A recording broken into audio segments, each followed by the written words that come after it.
Alright, so here we are today with another daily upload, and today we are taking a short, low-effort look into Vanguard Meta, and also an exploration into systematic cheating by Ickerson. So I'll really quickly explain the thumbnail. Essentially, this is what I mean by Vanguard Meta. So if you don't know, Meta is an acronym meaning most effective tactic available. It's literally as it sounds. It's the best way of winning, the best way of doing things, the most effective tactic that is currently available. It's the meta. It's what everyone who is good is currently doing right now because they're doing all the goodest things that can be done. And specifically in terms of Vanguards, big, ornate, cool swords with like lots of spikes and a really thick blade and like dragon eye or whatever that is, and a cool like ringlet loop with like flags tied onto it are very cool, but they're not meta. They're not the most effective tactic available.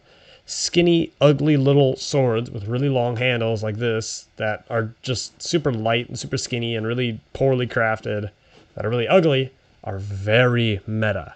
And there are a couple different reasons for that, and I hate all of them, but it's just the way it is. And I'll get into explaining that now. So before we, well, I guess not now actually, but first we have to go over what is a Vanguard in the rules. So then we can go into what they have morphed into in the meta. So essentially, by definition, a Vanguard is a two-handed 36-inch blade. You sacrifice an extra hand devoted to this one sword, and by sacrificing that extra hand, you gain an extra 12 inches of reach on top of the 24 inches you have of a one-handed. So you don't actually double your reach, you 150% it, but that extra 50% of reach, those extra 12 inches, are extremely useful. You can very, very, very reliably outreach one-handed swords. You can very reliably deal with unarmored scouts in a Vanguard. Now, if those scouts have armor, you're a little bit screwed, because Vanguards are pretty terrible against armor, honestly. But against unarmored opponents, Vanguards pretty much reign supreme. They are the best weapon against unarmored opponents. Now, there are no technical legal width requirements, but there are more soft width requirements, like I was talking about for helmets. I don't know if that video has come out yet, actually. Anyway, helmet meta is sort of weird. Like, it's essentially anything you put on your head can count as a helmet, but if the counselors look at it and you're like, no, that's really tiny and doesn't actually make sense, then it just doesn't count because it doesn't look like it would be a helmet. The width of Vanguards is sort of similar. The counselors are looking to see that the Vanguard looks like an actual sword and has the width and size of an actual sword. If it's really super skinny, like it's just a piece of bamboo that has like the ripped off skin, like cereal box thickness cardboard wrapped around it and then like barely taped, obviously that's not going to count as a sword because that's literally just a stick you're attacking people with. And we don't actually support attacking people with sticks. We support attacking people with cardboard swords because it's cardboard camp. So there aren't any hard requirements, but there are soft requirements. And because there are no hard requirements, people bend the soft requirements rather often, as well as the hard requirement for reach that gets bent kind of slightly with a long handle, which I'll get into later. But as is, a Vanguard is a two-handed sword with a 36-inch reach.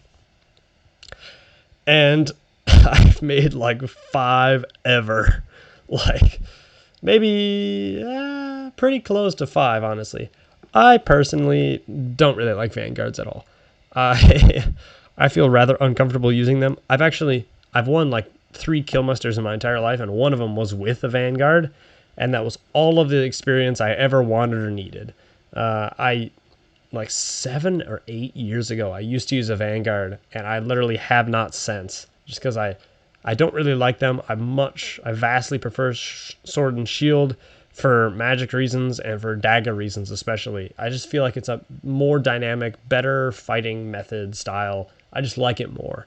And so I've made some Vanguards recently, and I've been paper macheing one, but I paper macheed one of the non-meta ones. I haven't made a meta Vanguard in years. Just because I don't enjoy it, just because I enjoy the more dynamic fighting style more. I've made so many more helmets than I have Vanguards in like the last 10 years. just because I love armor and I love helmets, and I do not love skinny little cheap easy to make Vanguards. If we have a randomizer series where I have to make one, I totally will, but it'll be a first for me just because I do not do it very often. So yeah. Vanguards are probably the most annoying class in the game, and here is essentially why. They are not the strongest class. I'm just putting that out there. Vanguards are not the most powerful class in the game. That always gets awarded to Knight class or potentially Mage class, depending on how good they are with throwing fireballs. But Knight class is just like so outrageously high up there. Full armor, sword and shield is just blow it out of the park powerful. But what Knight class has, and what Knight class does not have, that Vanguard class definitely does have, is the ability to attack people from just an absurd range and to really dominate unarmored opponents in the way that Knight class sort of can, but gets countered by daggers very hard. This level of like annoying domination, just like there's nothing you can do, that Vanguards kind of give you if you are a fighter in no armor. This is what you might expect to see day 1 or 2 from the oldest faction, or the oldest house in the realm. All the old kids make all really long swords that are either 36 or just a bit longer, because they're cheaters, and then have very long handles, which they hold at the very end, which you're not supposed to do. You're supposed to hold it at the actual choke point, which is 36 inches from the tip. And then they hold it at the end of their arm's reach, giving them a total of like 60 inches from their shoulder or something ridiculous, when really you're supposed to only have like 36 plus your arm. They just have a massive, massive reach advantage. And so people who do not have armor or don't know how to use shields well just get completely destroyed by lots of people with Vanguards. And especially if they're multiple Vanguards, it really quite counters the effectiveness of trying to be able to like split up and distract a Vanguard, because the hardest counter to a single Vanguard, other than like full armor, is having 2 people go on either side of them, and then Vanguard is very fast, but it literally can't be in 2 places at once because it's only one sword, and so one person fakes an attack and the other person actually attacks, and one of the 2 of them will get them.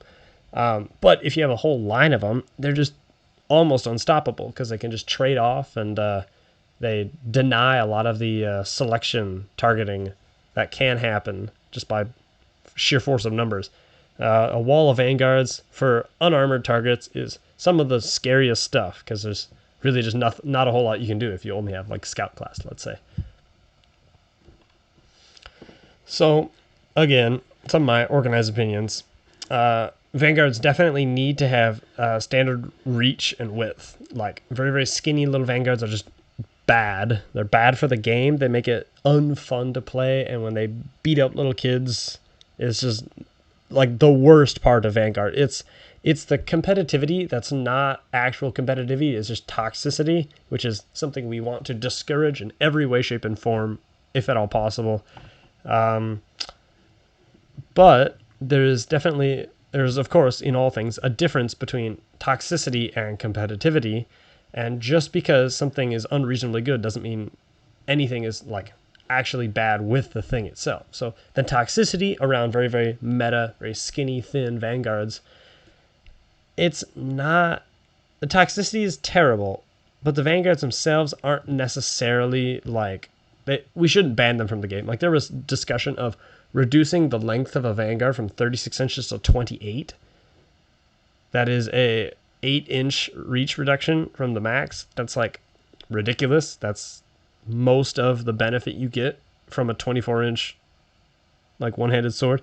I think they were also going to lower the length of a one-handed sword, just for like smaller kids, smaller reach, smaller sword. But still, like, it's okay that the Vanguards are long. It sucks that they get made really skinny and then used in this way.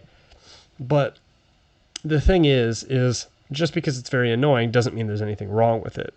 Vanguards in general, 36-inch Vanguards, will always have a place in the game. Whether it be nice, thick, wide Vanguards like this, which are like really thematic and fun to use in like spiky trail characters and stuff, or very, very, very skinny Vanguards, which get used very aggressively by the oldest house in the realm. they're a part of the game. And even though they are very effective, they do a very good job. Many people in games who have a very high kill death ratio have that because they target unarmored people with their Vanguard and they just get a lot of kills.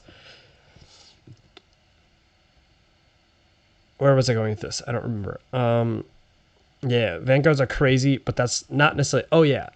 So the people who use Vanguards and get really high kill numbers, they may have really high kill numbers, but this goes to prove that stats are not necessarily a good representation of skill, because you can totally farm stats and you can't really farm skill. You kind of just have to grow skill organically, because when skinny Vanguard fighters come up against people in full armor, they just get destroyed. There's nothing they can do. They're going to have to hot swap to a dagger, and then when they do that, the person will have a shield and sword and just annihilate them because they'll only have one dagger. Vanguards get really hard countered by shields and really hard countered by people who know how to use shields well, and anyone with 80% or more full armor. Like, it's just a wash. It's so easy to just walk into someone who has a Vanguard and just tag them. They get really hard countered by that, and because of that, they're not unilaterally overpowered. There are things that counter them. They just counter other things really well also. And because there are counters to them, it's one of those game things where it's not that the thing itself is overpowered.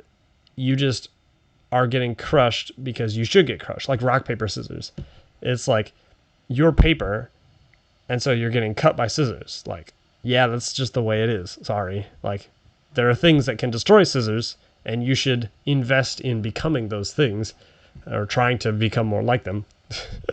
And then once you become a rock, you become a knight class of full armor, you get covered by paper by little kids with daggers who come up behind you. Anyway, just because it's kind of annoying for a large group of people doesn't mean it's unfair, and therefore it's not that it shouldn't exist. It's just that it's sort of annoying for some people that it does. Oh, and this will be one last tale and then it'll be over. So the man, the myth, well, the god among man, the myth, the legend, the literal CEO, founder, and coordinator of Adventures in Cardboard, Julian McFall, the legend, is kind of, well, I mean, that's not his whole title. That's just what I could dream up in like 30 seconds. He's an amazing dude. He's obviously the founder of ASE, and ASE is amazing, so he's more amazing for founding it. And his take on everything is perhaps one of the more significant, secret, unspoken rules of ASE. And it is really anything, if no one asks, it's fine, is kind of the rule. As long as it's fun and it's not causing anyone else to have less fun, then you should do it because it's fun. Because the whole point of the camp is to have fun, is to have the most fun across the most people possible. And so if you're doing something that is fun and you're not hurting anyone else's fun, then it's just good for everyone. And we want to avoid things that nerf fun for everyone, but not nerf fun for you for the sake of other people having a little bit of fun. So essentially what I mean by this is if people are starting to have really long Vanguards, but no one's getting like aggressively bullied by it and it's really annoying, then that's okay. But if there are a few people who do have really long Vanguards and it's starting to be a problem and ruin the fun of the rest of the camp, that is an issue that Julian has a problem with. And so there's one mythical tale of Mr. McFall's glorious interaction with Vanguards. He came to camp one week, in like the middle of the week, or maybe on Thursday or something, because he had heard that many of the kids in the realm had made like 40+ inch Vanguards. And so they were way over size regulation limit. Some of them were only like 38 or like 39, but some of them were like 41, 2, 3, 4, 5, like substantially over. And so people who were actually within the legal limit were just getting really aggressively hard countered by all these aggressively long Vanguards.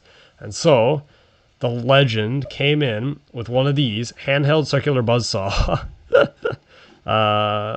And he unironically got out a ruler and cut the tips off of like 20 different swords just with this buzzsaw. It happened in like 20 minutes or something, like maybe more like in 10 minutes. It felt just like an instant. He just came in with the saw. He, at circle up, had all of the people bring their Vanguards to him. He just held the ruler up to it, cut the tip off, and told them to go tape the tip closed so the bamboo wouldn't fall out in the armory. It was insane to watch. He just like literally went at it, and he hadn't been there the rest of the week, and so it was the first time for some of these kids seeing him, and you just see this guy come to camp and deface like 30 swords. It was ridiculous. It was a legendary encounter, and it's one I always remember because he both the drama of the incident made it so that the people who had the Vanguards weren't unhappy about it, and then it made all the rest of the people more happy about it because the Vanguards, which were the problem, were getting taken away. Just a legendary encounter that I was so enthusiastic to witness and be a part of. I think there was only one Vanguard that was spared, and it was a Counselor Vanguard that was really nicely paper mache and then spray painted.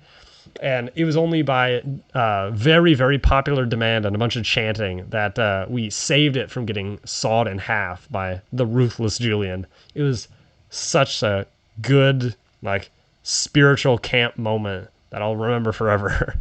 And it was all just brought on by Julian saw a problem that was decreasing the fun of the people, and so he went in to just increase it all in one go. And he did an amazing job at it. It's literally what he does best. So, yeah. And that's it for me today for Adventures in Cardboard, for daily uploads about Adventures in Cardboard. As always, our website, Instagram, and YouTube. Here's a shirt with a map of the realm on it that can be found at their website. My Instagram's in the description. You're on my YouTube, so I don't need to link you that. I think that's it for me today. So thanks for watching in for another daily upload, and I'll see you tomorrow. Best of luck.